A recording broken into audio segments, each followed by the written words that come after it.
В городе Ош началась рекультивация кладбища, которое было закрыто более 70 лет назад. Оно расположено между проспектом Масалиева и улицей Шакирова. Последнее захоронение на этом кладбище было проведено в 1952 году.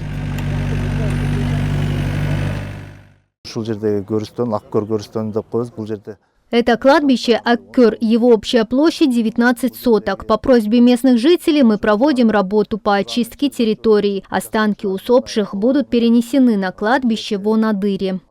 По словам представителей духовенства, повторное использование кладбищ возможно спустя 25 лет после их закрытия. Однако этот срок также зависит от состава почвы. По нормам ислама такие места могут быть использованы в общественных интересах, например, под строительство мечетей или других объектов.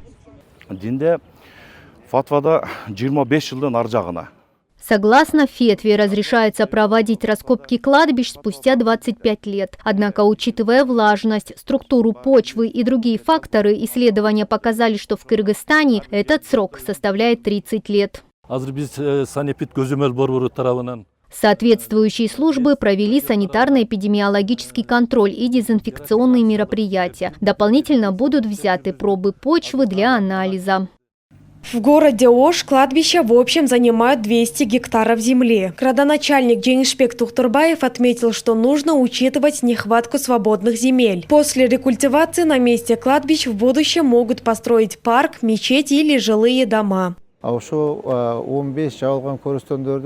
Из 15 закрытых кладбищ 5 простаивают уже 50-70 лет. Остальные 10 кладбищ были закрыты 25 или 30 лет назад. Исламские нормы и научные исследования позволяют проводить рекультивацию после достаточного срока, очищать территории и строить на них социальные объекты. Отметим, что в южной столице насчитывается 50 кладбищ. На сегодняшний день 15 из них официально закрыты, а 35 остаются действующими. По данным местных властей, до конца текущего года кладбища будут перенесены за пределы города.